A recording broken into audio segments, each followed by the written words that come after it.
Hey everyone, good evening and welcome to another session of Hack the League, powered by the Ad Company.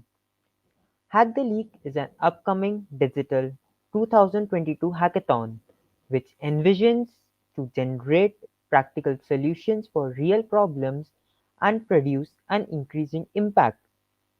So, privacy is a fundamental right and everyone owns their own data, right? No. And remember, you are not someone's data. Having the same belief and having the vision to create a more human internet, having privacy as a fundamental, we have the ad company with us who aspire to flip the internet. So, to guide us on the path to flip the internet, we have Mr. Kevin, co founder and CPO, Mr. Colin, co founder CPO, Mr. Anthony, Developer Relations and Community Partnerships from the ad company, joining us for the panel this evening to share their vision and how we can be a part of it in Hack the League by our Flip the Internet track.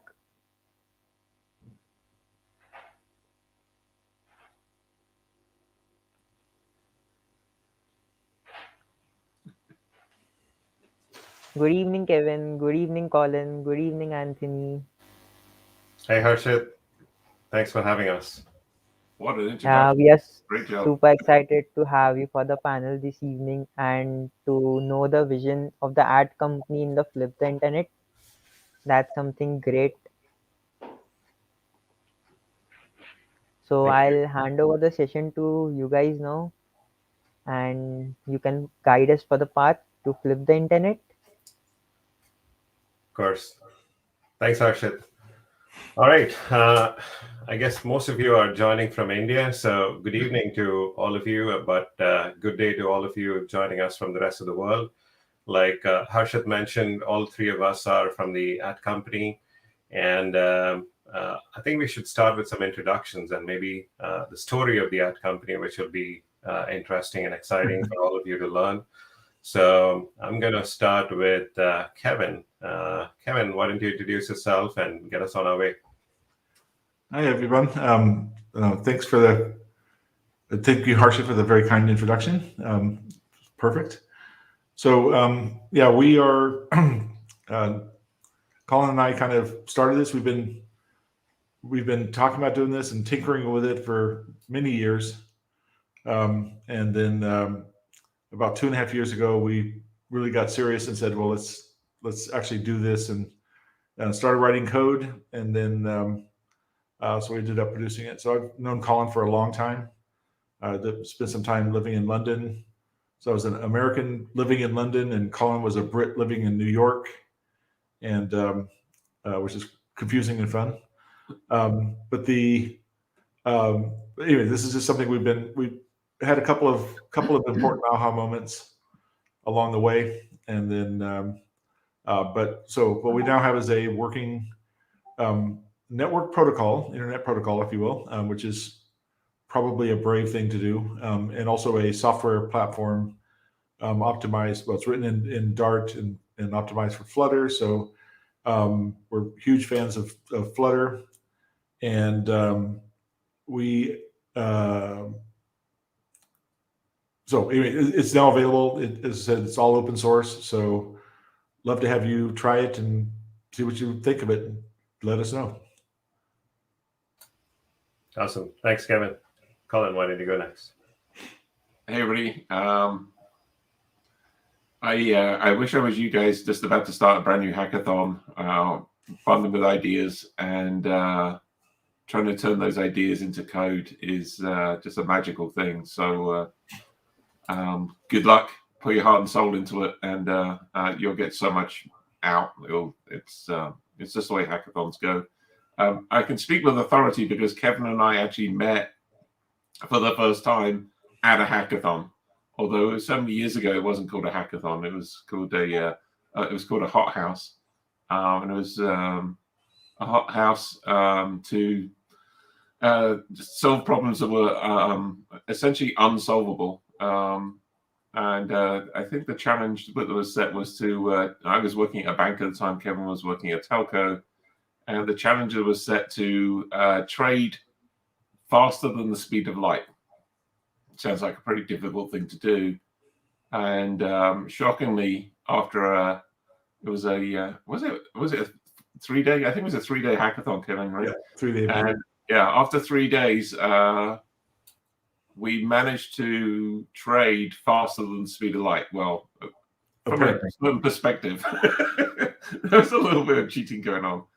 But as far as the rest of the world was concerned, we were trading faster than the speed of light. So I would love for everybody to set themselves ridiculous goals for this hackathon. I mean, crazy, ridiculous goals, seemingly impossible goals, and you'll come up with amazing stuff.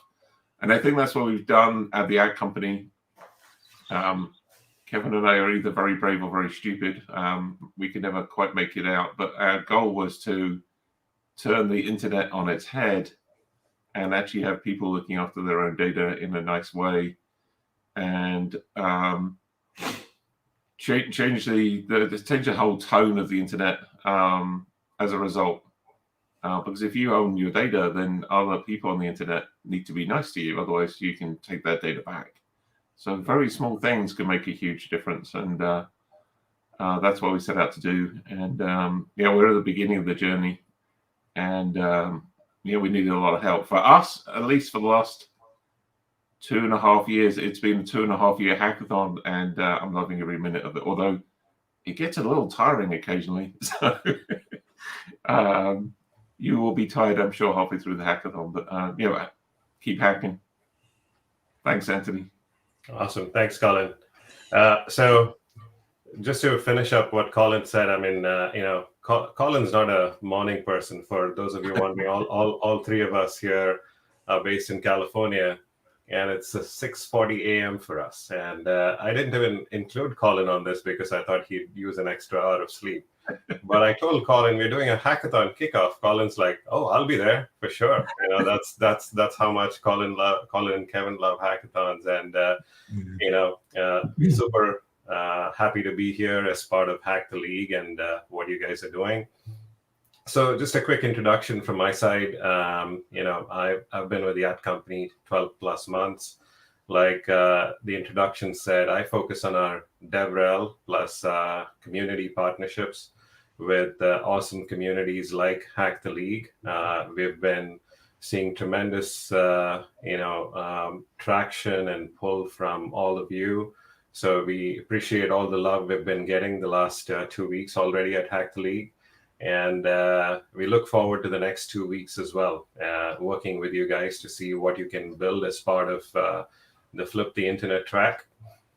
And so switching gears, we wanted to do a couple of things. We wanted to tell you what actually we mean by flipping the internet. There's a lot of things that you could infer from it, from our website and any other reading material that you've come across. So we'll try to see if Kevin and Colin can help you guys understand better what is our vision of actually flipping the internet.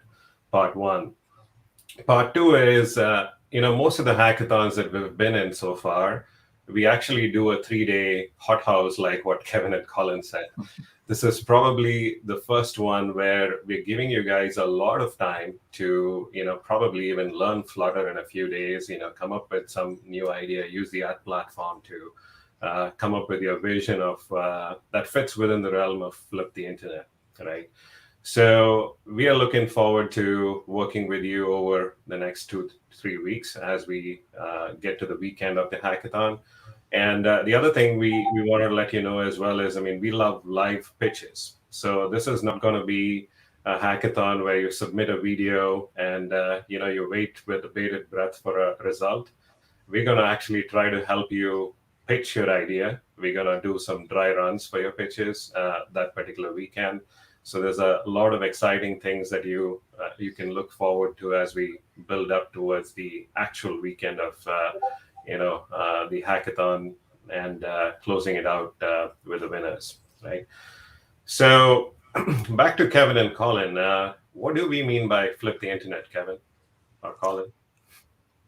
So first thing I would say is that at the ad company, we tend to do basically everything backwards from what you're used to, and this is one of those.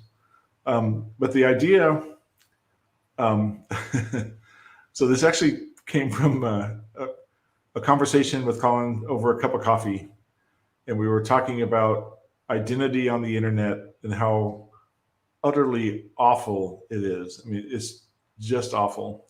And so we were, so we said, well, what can we do about it? And literally the question that was asked, and I can't remember if it was Colin asked. I think it was Colin, or if I asked. Yeah, this is typical. But the question we asked is, well, rather than all this absurdly complicated, barely usable junk that is being produced, what if we ask the question, what is the simplest way possible to have an identity on the internet? And I'll let Colin. So Colin, what is the simplest way to establish an identity on the internet? So after a couple of coffees, we figured out the simplest way of doing it is just a unique string. That's it, a unique string of characters. I mean, that's how simple the idea was for the company, which we now call @sign. But that unique string is just all you need. And I guess many companies and people have tried to do something way more complicated. As Kevin said, we tend to do things backwards. So we started with the most ridiculously simple idea of like, it's your string. What do you want to do with it? What do you want to do with it, Kevin? Yeah. So, so from there, what we wanted to do is say, in terms of a digital exchange or transaction, the first thing we wanted to do is make sure that both of those parties in the what turns out to be more of a peer-to-peer model interaction are proven to be who they say they are. So we invested a lot of time, which was the second aha moment that Colin had from after watching a movie. And but basically we have an algorithm that makes sure that when you're exchanging information, you know for sure that @Kevin is @Kevin and @Colin is @Colin. And from there because you can trust that interaction, and then we layered some clever cryptography on top of that, even to make sure that it's the information is uniquely encrypted between those two. So if I share information with Colin, the only person in the universe who can decrypt and read that is Colin, and that's the genesis of it. It's a really safe way to exchange information between two parties, and you know for sure that those parties are who they claim to be, and nobody in the middle can see it, spy on it, spoof it, pretend to be, grab a copy of it and do whatever they want to with it. So that at the core of it is what the app protocol does. And when we've worked really hard to make it really simple, because we think that's what opens up so many different use cases, which we're seeing happen right now, which is really exciting. What did I miss, Colin? I think nothing really. I mean, I'm going to double down on keeping it as simple as possible. That is the most difficult thing when you're writing any code, but in particular in protocol land, which is the land I come from. I'm a network security junkie. Is you want to make sure that your attack surface is as small as possible. So we've done a few sort of interesting things that, again, really stupid, simple things that turn out to be incredibly useful, which means that your solution, whatever it is what my old boss used to call, you have to create everything. Everything you create, Colin, has to be fungible, which is his favorite word. Actually, you can go look at fungible.com. He's actually got a company called Fungible, because it is his favorite word. So Pradeep used to drill it into me that everything is a fungible, and what that really means is it's something that's useful for as many things as possible, and yet it doesn't matter which entry point you go into. So I just love the idea that you create something that anybody, anything, any entity can connect into the app platform and be an equal partner and be able to share data with anybody. And it doesn't really matter, whether you've got a free ad sign, which I know many of you've already got. It doesn't, or whether you've got a paid one. You're just an equal participant in the network. I just love that. That just makes me very happy. So open to everybody. Open. I think that's the other thing that Kevin and I really, really wanted to do at the beginning, and it took a little bit of bravery from our CEO Barbara. We wanted everything that we did to be open source. I mean, like literally as much as possible. So we managed to do that, which is incredible. So what you see on our GitHub repo is precisely what's running in production. I mean, there are no smoke, there are no mirrors. We're completely open about everything, which I think can give you some confidence. And hopefully, if you do see any problems or you've got some really good suggestions for us as you start using what we're doing, you can contribute. We love PRs. So pull requests are. We get very excited when we see a PR. That's a really, really cool thing when we see people interacting with us. So what does this mean from a developer perspective, Kevin, Colin? I mean, there's a lot of devs here trying to see what app they can build, or what does this mean from their perspective? Yeah, so I would start to say that it starts with Flutter. So Flutter is super cool because everything's a widget. So it makes it really fast, especially if you're doing a hackathon. There's a lot of code written for you that you can just use. And then you can, at least with our stuff, everything's open source. You can tweak it and do whatever you want to with it from there. But it starts off with us. There's a widget to get an at sign. Super fast, super easy. From there, the mental model that you have to think of for how to write an application is first of all, the data is all on your phone. So you don't need a backend server. You don't need to write all the marshalling and demarshalling, serialization, deserialization, all that kind of stuff for storing code, storing code out onto some kind of a backend service, or storing data onto a backend service. So all the data is on your phone. And the way our SDK works is I store some information on my phone, and I say, here's an object, and I store it, and I say I want to share it with Colin. There's literally a parameter called shared with, and the SDK will then basically take that information, encrypt it. It'll go look up Colin's public key, encrypt the data for Colin, notify Colin's secondary server and Colin's phone that there's data being shared, and then Colin's service will pick it up, decrypt it, and make it available to Colin. So all you have to do is store some data and say who you want it to be shared with, and you're done. It couldn't be easier. And you've now built a extremely high quality, probably the best implementation for end-to-end encryption you can.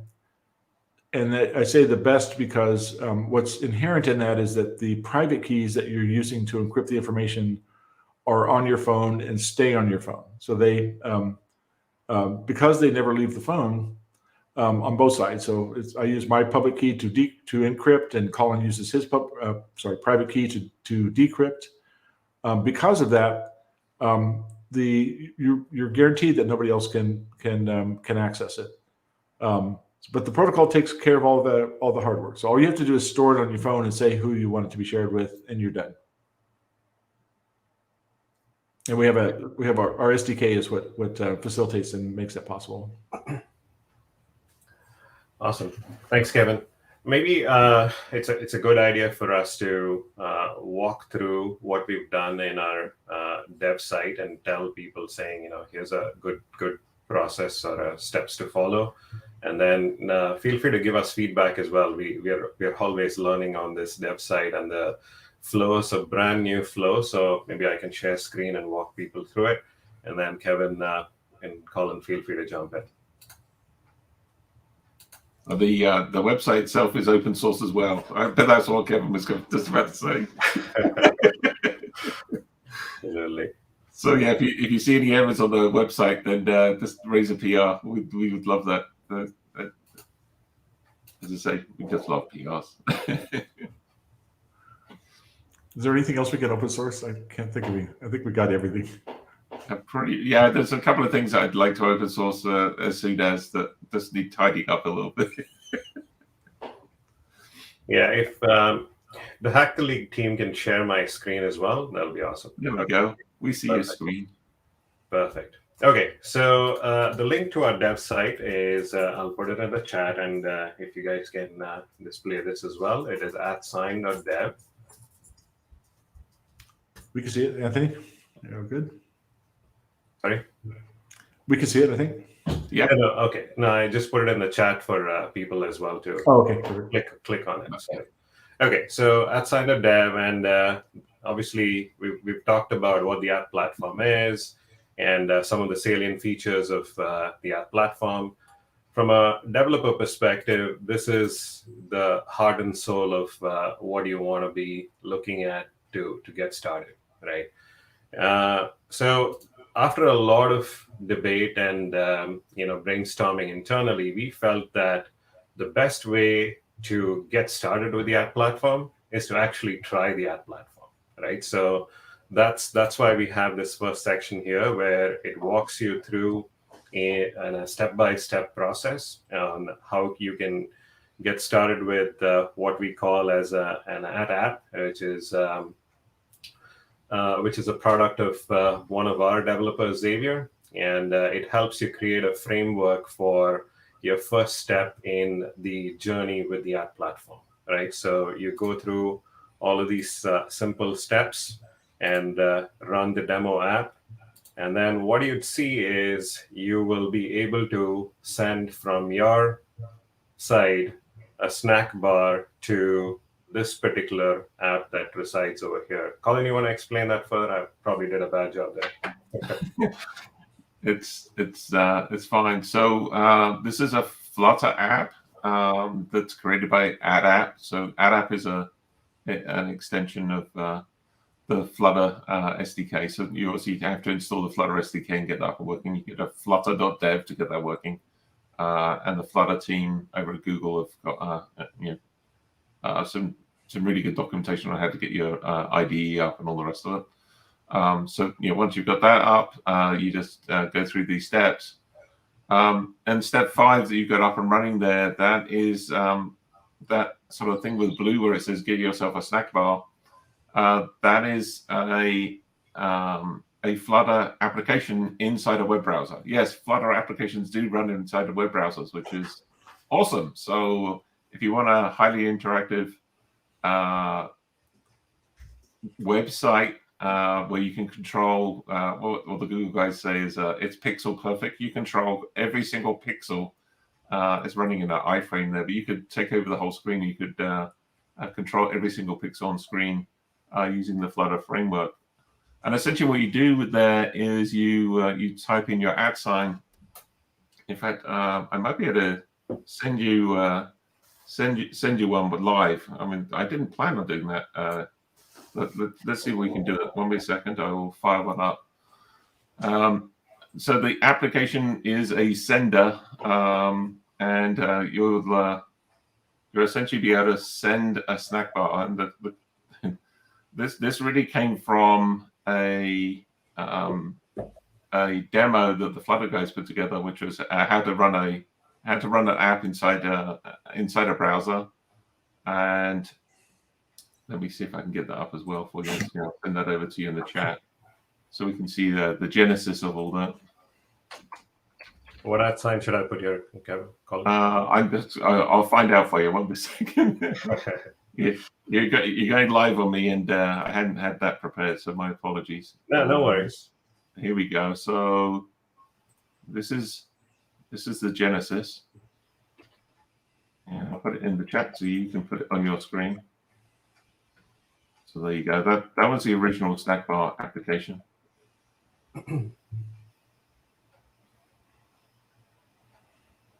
So Yeah, you can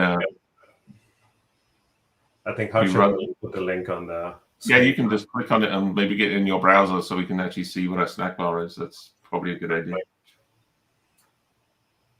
There we go. Yeah, that's, so if you're new to Flutter, this is, as I say, just a fantastic resource to get to grips with it. It'll actually take you through everything. And if you scroll down to the bottom, you'll actually see you're missing browser features. Well, I don't know what that means. I don't know if it's got something to do with cookies. I disabled most of my cookies, so Wouldn't have thought so, but yeah, maybe refresh that page and see what comes up. yeah, bummer. Sorry. That's all right. It is what it is. There we go. I can do it on Safari and see if it works. Yeah, do it on Safari. Let's see whether that works.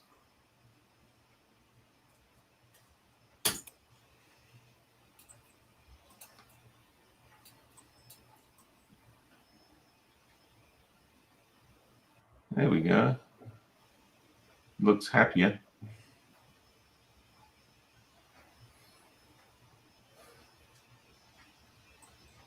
It always take a little bit of time to load, but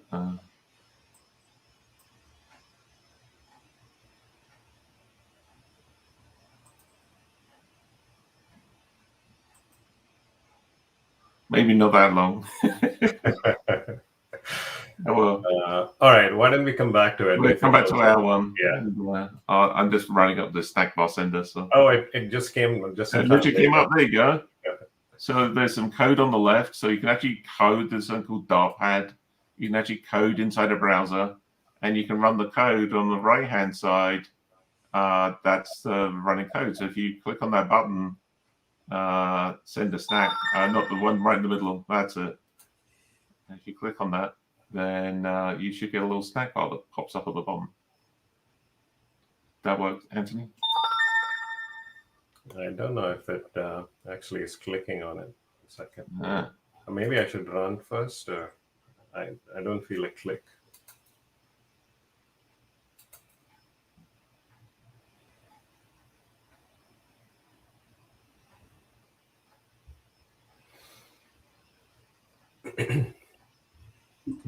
Live coding's always fun, right? Kind of like a hackathon. Yeah, absolutely. I love it.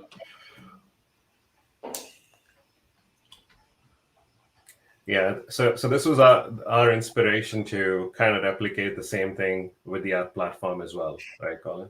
With the Yeah, site. exactly right. Yeah, exactly right. So if you go back to our one and you type in at AI6VH, I think that'll work. AI6. So you have to put an at sign in front of it. That's it. And we'll see whether live demos work for us as well. It's Friday for demos as well, so a little sleepy. Yeah, exactly. See if I can run this here.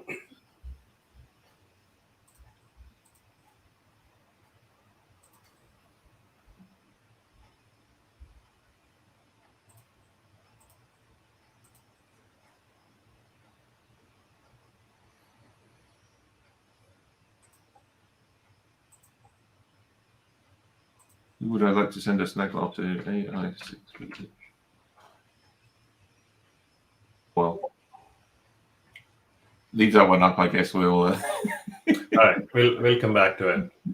Yeah, just leave it up, and I'll hack on it. But essentially, what you can do is it will get an application up, and it will send snacks, and you'll see a little a pop up come up. So you're sending stuff from an application that's on your phone and as you run it on your phone, then it will actually talk across the app platform, and it'll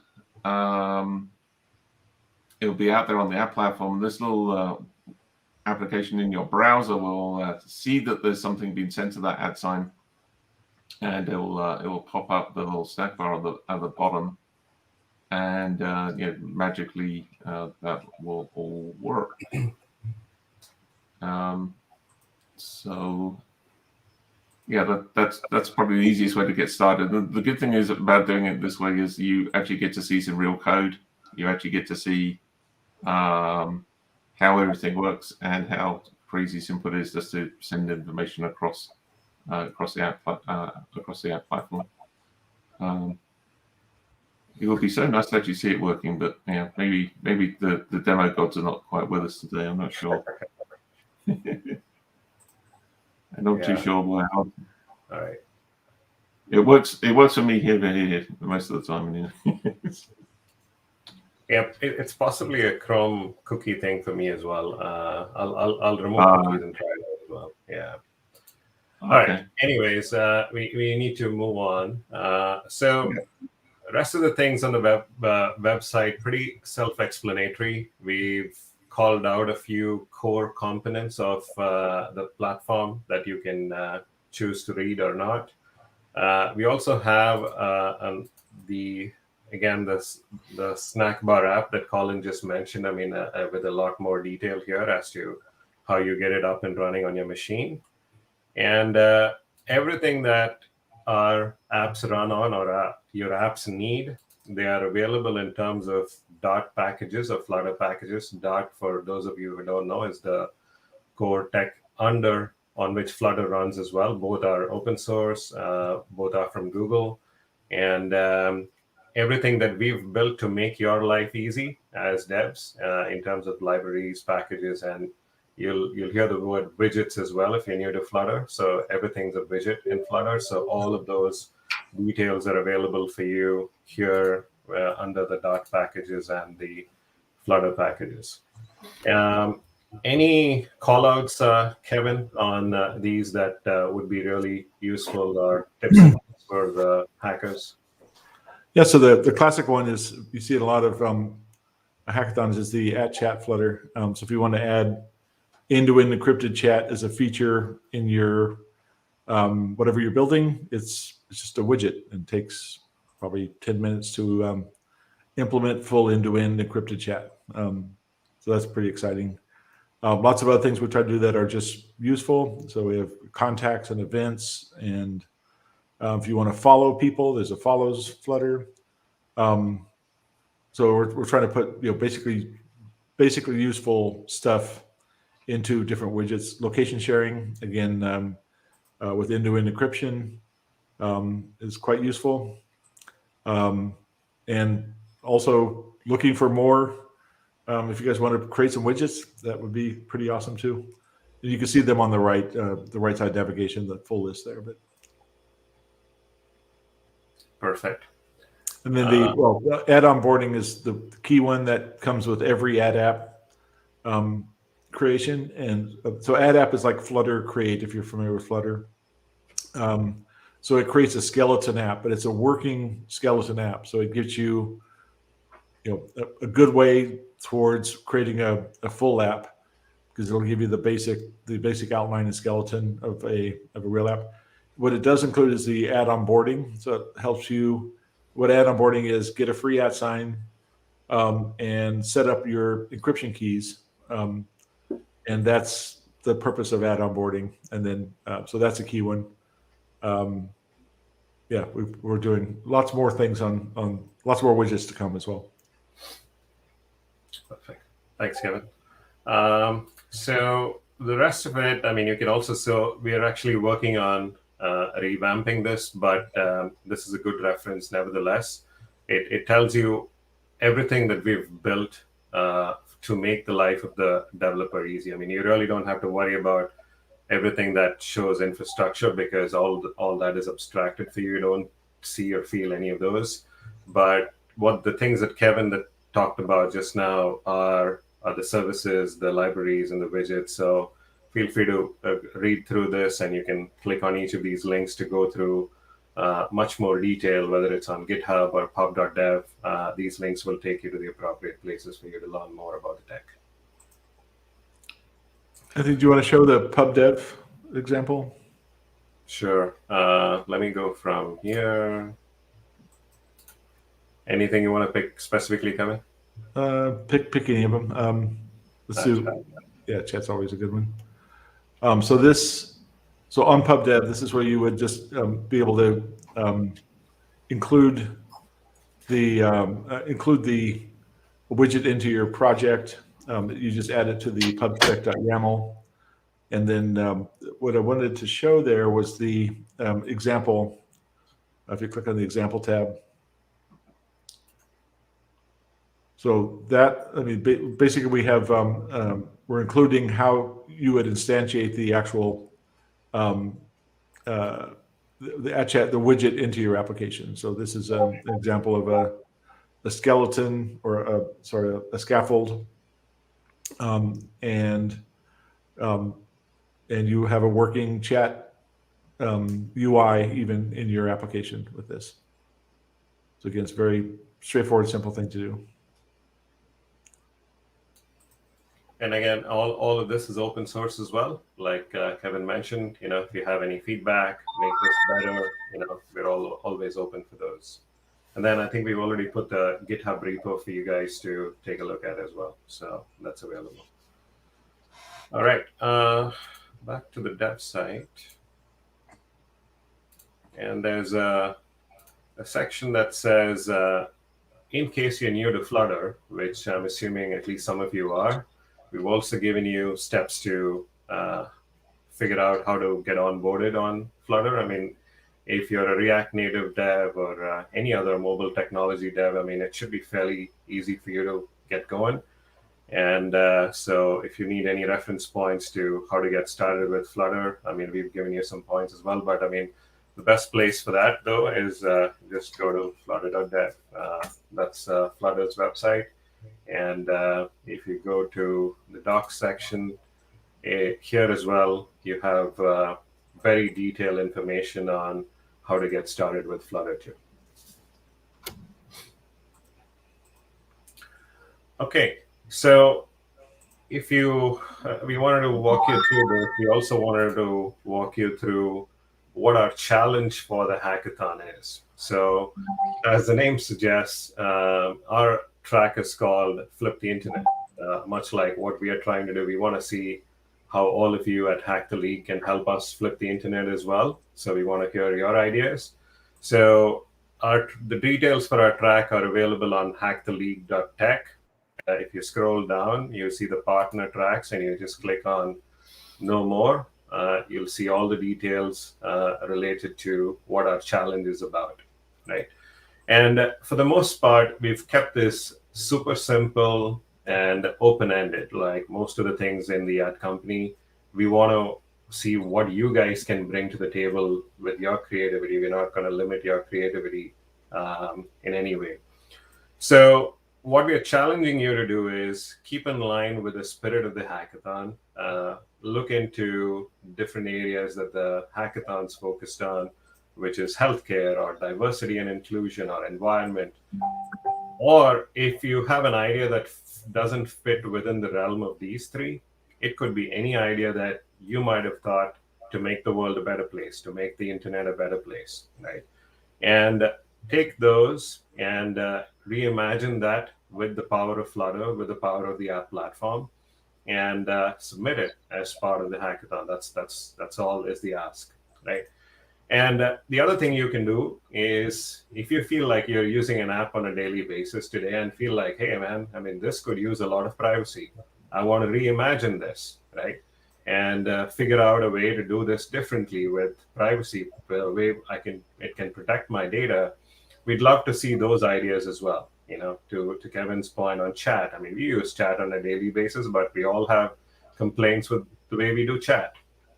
File transfer or email. I mean, if you have any ideas for day-to-day utility uses that we have, you know, please use the app platform, use Flutter to reimagine those ideas and submit it as part of the hackathon. We've also given you all the resources that we just spoke about. I mean, we did speak about the dev site. .com site is where you get the @sign, the string, the identity that Kevin and Colin spoke about. So a number of you have already picked it up. If you have not, go to @sign.com and pick up a free @sign or many @signs and use it as part of your apps. And much like the contest itself, we've kept the rules pretty simple, right? All we're looking for is a great idea that you think can make a difference on the internet, right?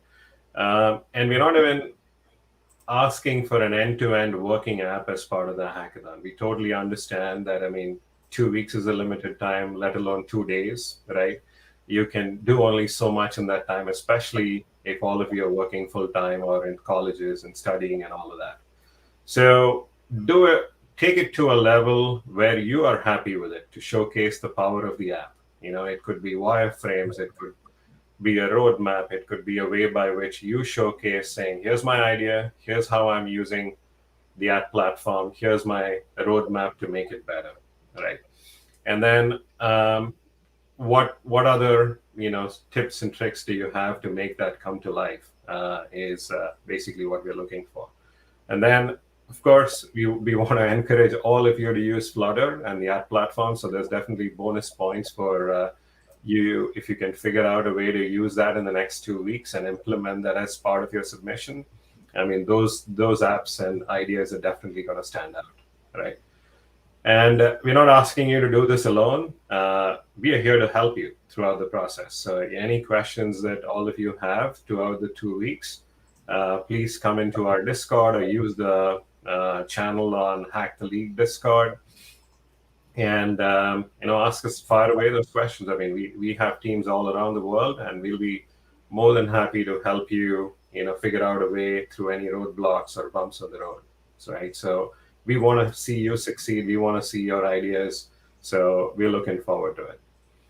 And then for all the hard work, we have some pretty cool prizes, right? So obviously there's a good set of prizes, monetary prizes, but the thing that people love with our hackathon prizes is what comes after, right? So we're not here to just look at your app and walk away.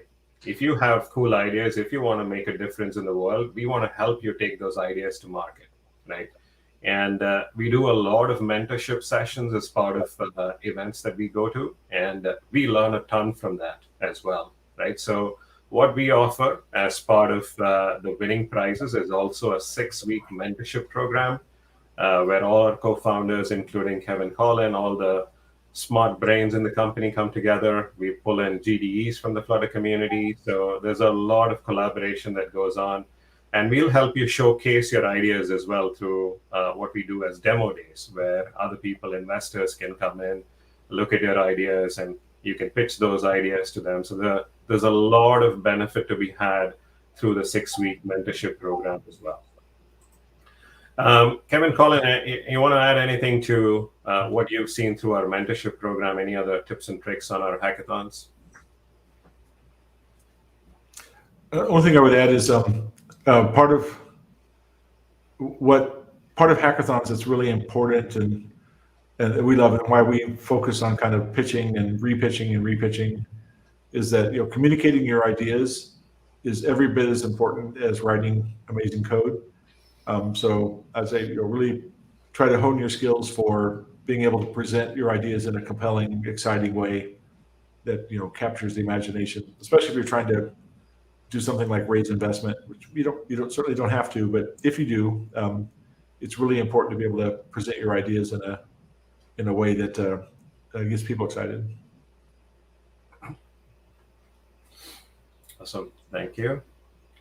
And then we did launch this last week, and some of these dates are going to change, but the key thing to note is we're going to do a first round of live pitches the Saturday of the hackathon, or I forget the dates now, but on February 12th, we'll have the first round of live pitches. And you're not going to be judged in the first round of live pitches. We'll have a panel of judges who are going to give you really constructive feedback, right?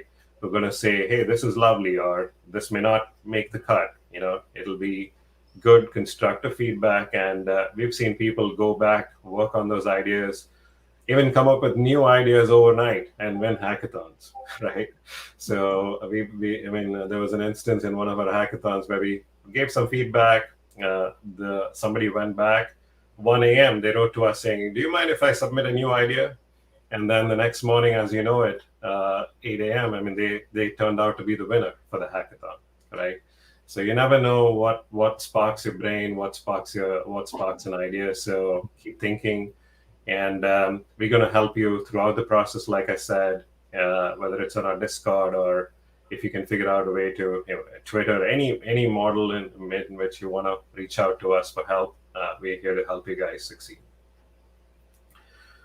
I guess that's all we had. And then anything about the company, I already gave you the links to our websites and everything. Anything I miss, Colin or Kevin, that might be interesting for the crowd?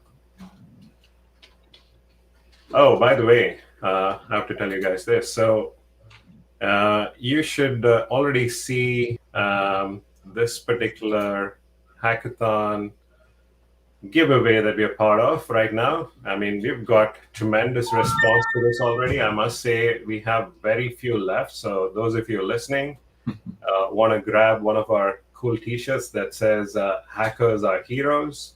That's in a lot of demand. So if any of you still want to participate, I'll put the link, and the organizers can put this one in the chat as well. Submit away, and then in February we have a couple more contests coming. So if you've not been able to do this as part of this particular track, the Flip the Internet track, we have a couple more app-focused contests coming. So those t-shirts have been taken like hotcakes as well. So we look forward to your participation there as well. All right. So Hack the League team, I think we are done with our bit. Any questions you want us to take?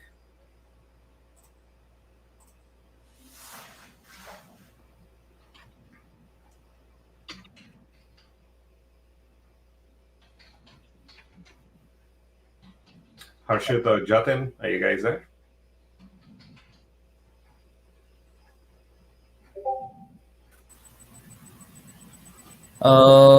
Thank you so much. And yeah, just a little thing here. Let me just add over Harshit as well. I think he is here.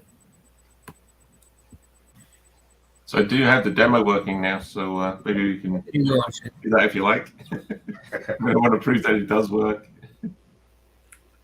Yeah. Let's see. Folks, you can drop in your questions. Like, that session was indeed insightful. I'm sure you all might have some questions in your head, like anything related to the ad company, the challenge, or how do you go about the track. We are here to answer them. Just drop in your questions in the chat and we'll have them all solved.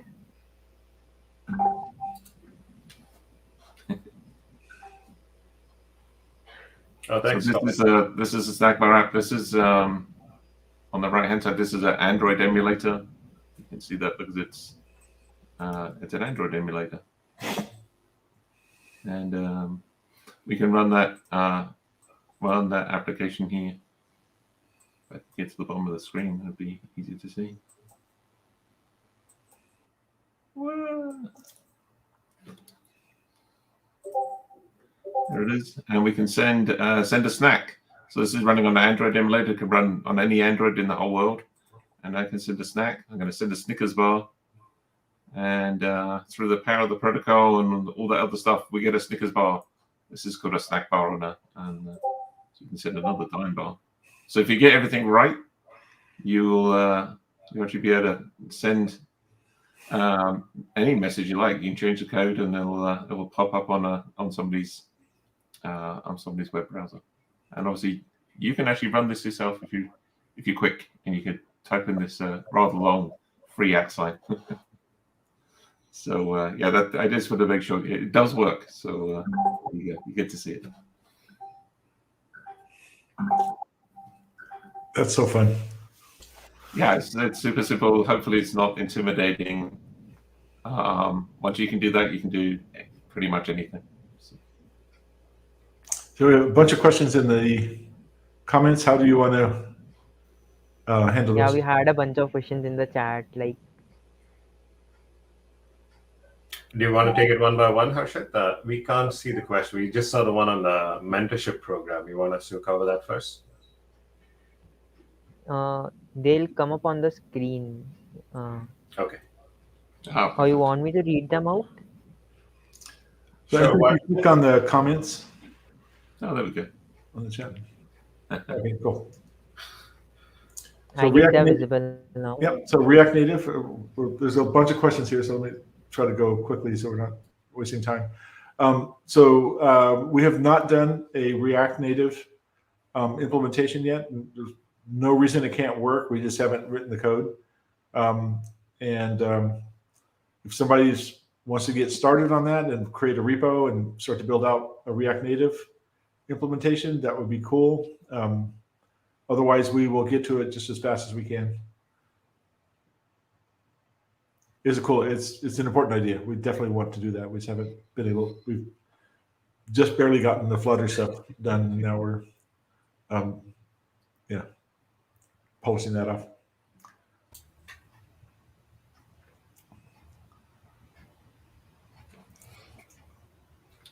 That's a great question. So the architecture of normal privacy is you have to trust somebody. You have to trust the middleman.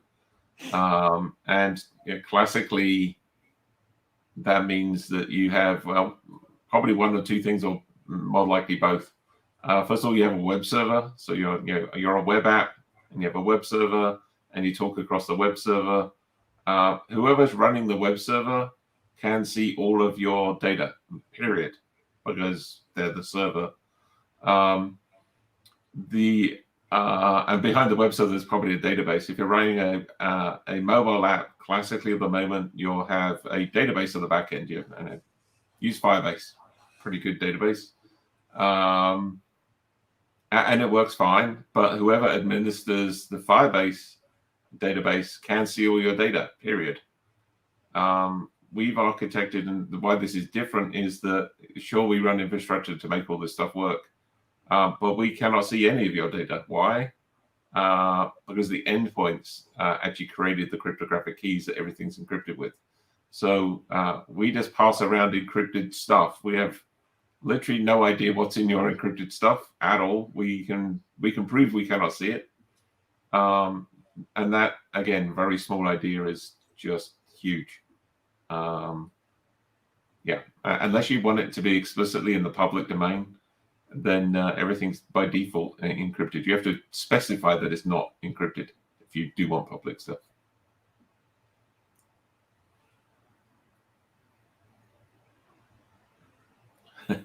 There's a nice one. Anthony, What about you, Anthony? Yeah. Oh, you're on mute, sir. Oh, maybe you should do it, Kevin. Yeah, sure. Basically, so we've done, I'm kind of a startup junkie, so I've done a bunch of startups. Barbara's done a bunch I've done 3 with Barbara, our CEO. And so we have lots of experience doing startups. So a lot of what we cover is how to do a startup. How do you actually start it up? How do you deal with, capitalization and funding and corporate structures and all that kind of stuff. So we cover a lot of those things. We also cover how to pitch it. We also cover how to go to market, strategies for go to market and how important that is. I would say it's a lot based on having done lots of startups and being able to share that knowledge. But it could be lots of other things too. So Anthony, you want to, can I stop and let you take over? No. So sorry, Kevin, my screen got frozen. What was the question? Mentorship? Oh, no worries. Yeah, the question is, can you tell us more about mentorship program for winners? There you go. Yeah. So just to set it up for you guys, the way the 6 week work is, first week, what we typically try to do is, for those of you who want more information, whether it's about Flutter or the app platform or any of those foundational technologies that are needed to progress on the app, we set up a number of sessions with both our people as well as external people. And it's more about onboarding/education that first week, right? And then what we challenge you to do is to put together a sprint plan of sorts for the next 5 weeks or 6 weeks to say, during your time with us, what is it that you would like try to accomplish, right? Many people have different goals depending on what bandwidth they have, right? Some people want to work 8 hours in the night to progress on their app. Some people say, I want to only work 2 hours because I have school, I have exams coming up. So depending on your bandwidth, we ask you to put together a plan for every week, and every app's plan is very different, right? Some people say, hey, here's my website for my launch, what can I improve? Some people say, I'm building a widget, how can you improve, right? So we meet with all the folks who are part of the mentorship program at least once a week, and we also try to make sure we are in touch with them on Discord, just because if we can help people offline, we do that as well. And then I mentioned demo day earlier. So that is something that we typically do every 2 weeks or 3 weeks. I mean, we putting it back on our schedule. So we encourage all the folks as part of our mentorship program to keep doing the live pitches every 2 weeks, right? Just to show it to our co-founders, our company, plus all our well-wishers, investors, and because we are open source, we live stream it as well. So you'll get a lot of feedback through your public channel as well, right?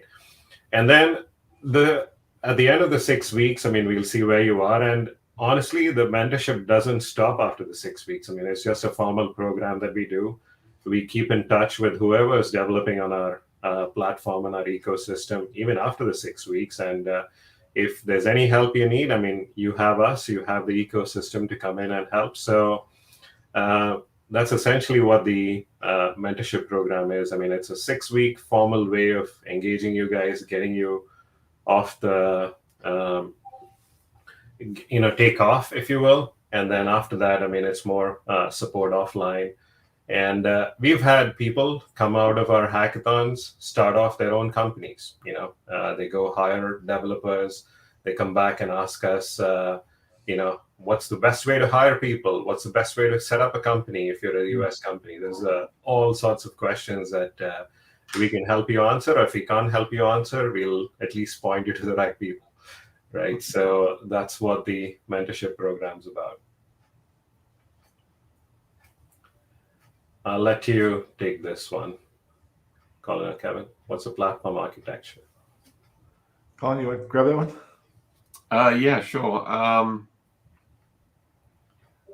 What would the app platform architecture and how ensure our privacy? So I think the most important thing about the way we've architected the platform is you own the keys, and whoever uses your application, they own their keys for their data.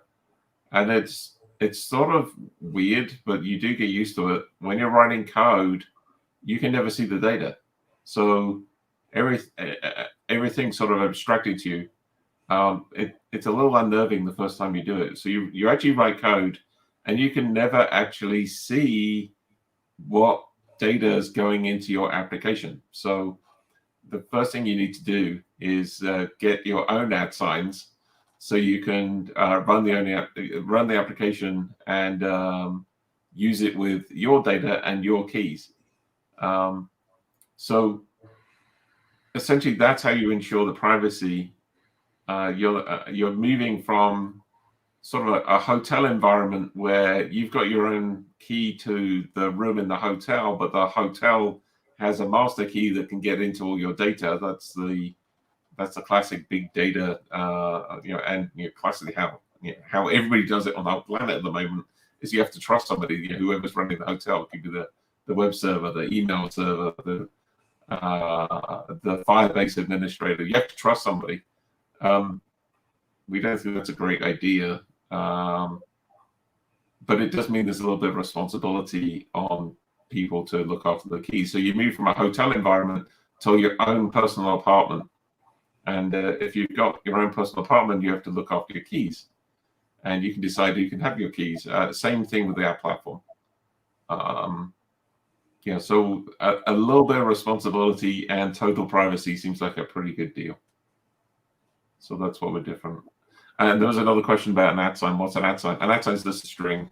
It's a unique string, and it's owned by whoever owns that @ sign. And that's my @ sign's @Colin. That's a paid for one. So if you want a special one, you can go buy one. But if you want a free one, you get a free one, and that's actually quite a lot of fun to try and get yourself a fun free one.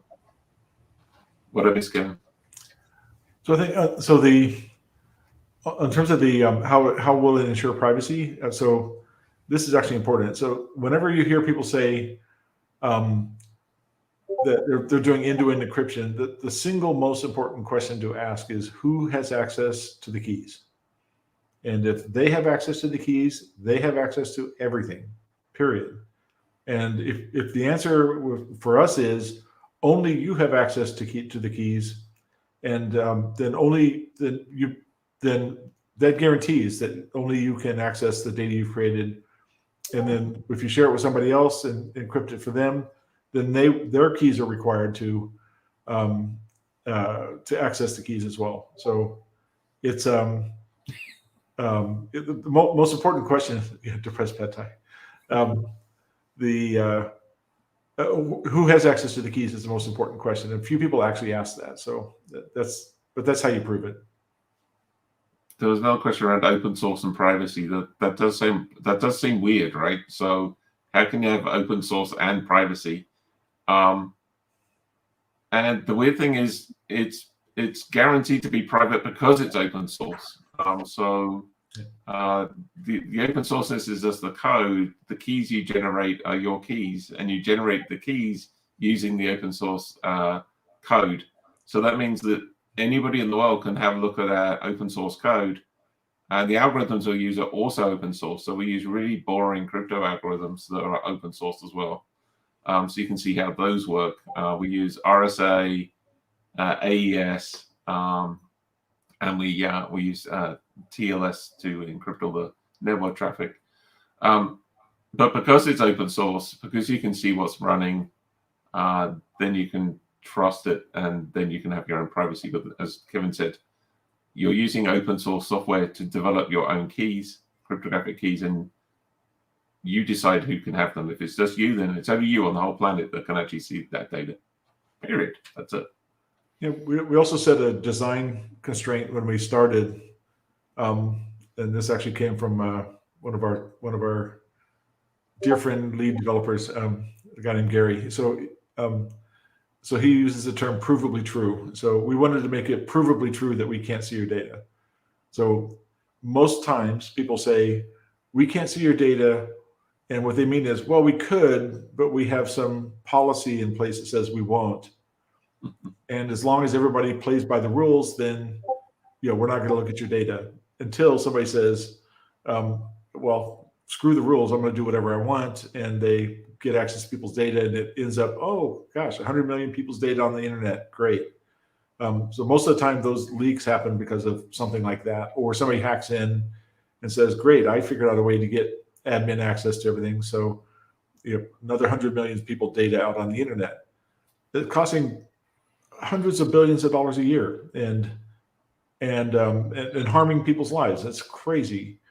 So we want to make it provably true that can't happen. So if we can't hack into it, then we feel a little more confident that nobody else can too, but you're never 100% sure. So just think what that, in whatever project you're coming up with for the hackathon, what does that level of privacy mean? And it might mean it's more secure and it's more trustworthy and all the rest of it. Okay, that's great. But how do people react to that? What's their behavior? If it's more trustable, what's their behavior like? And how can that change the world? how can it flip the way that we run the internet and how society works at the moment? Think Yeah, big. imagine an internet where you actually feel safe sharing really intimate information with people, and because you know that nobody else except for who you want is able to see it. What if you felt that safe? And I don't think anybody feels that safe putting anything on the internet right now. You're going to assume that it's going to be used for some bad purpose by somebody. Well, what if that were not true? What if we had an internet that was truly safe? That's what we're trying to accomplish with this project. So, love to have help on that, and we think it's that important. You got to tell that story, Kevin. Okay, so we have so our lawyer is again Curtis Moe at DLA Piper, which is he's probably one of the best startup lawyers on the planet. Just huge amount of experience, and so Colin and Barbara and I were meeting him with him actually to get a lawyer. We said we'd like you to be our lawyer, and he was talking to it about. We went through kind of the idea and all that kind of stuff, and he said, well, we could actually name the company the @sign. We could actually have that be the name of the company, or at the rate, and we said, could you do that? Is that possible? And he said, well, yeah, I think so. And so we actually, the legal name of the company is the @ company is the legal name. That symbol is in our legal name, which is, we didn't know was possible, but it turns out it is. But so it was our lawyer's idea, basically. Maybe he wanted to engage. He said, what's the name of the company? And we're like, we don't know, right? He named the company, not us.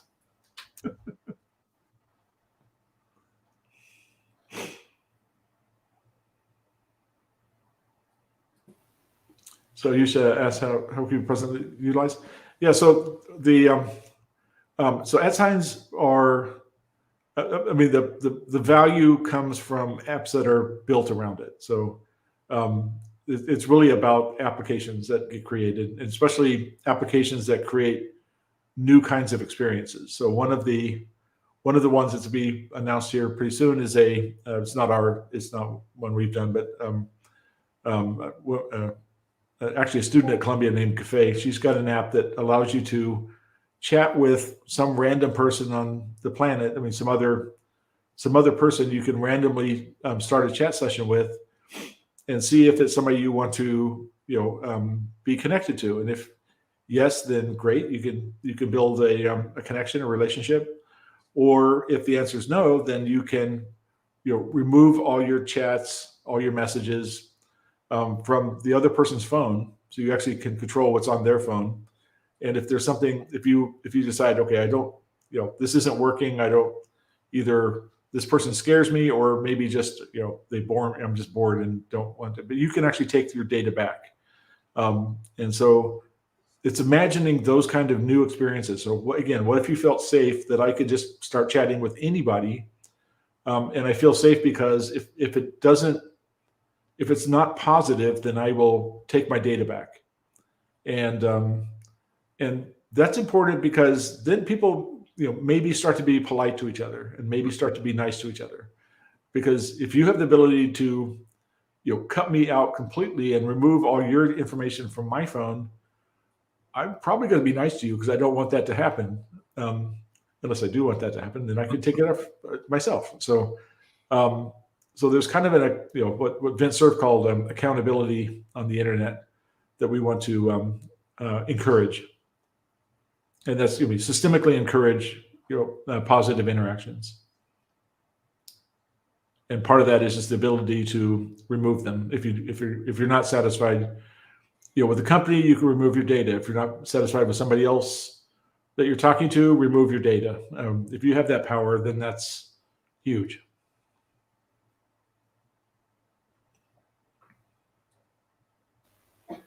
Actually, you're going to have to shut us up if you want. I mean, Yeah. we'll talk about this all day. Yeah, Colin, sure. I think that was all the questions the chat had regarding the ad company, the ad platform, and the flip the internet. So yeah, that was indeed an insightful session, and the vision the company has for the internet is really something marvelous. And I'm sure the hackathon will have some folks who are willing to join in this vision to flip the internet, and you'll surely get some projects out of that, and they will implement the ad platform in their ideas now, since we had this session and they know much more into the ad platform. So yeah, now who might not know about it now knows about it and would be willing to surely integrate the platform in the ideas. And as the company says, let's say goodbye to all the flaws the internet has and make it more fundamentally privacy. So yeah, that's surely a great vision. So I guess yes, that was all it from the ads and company folks. Thank you for tuning in for the session, and yeah, use the ad platform for apps and have a great day forward.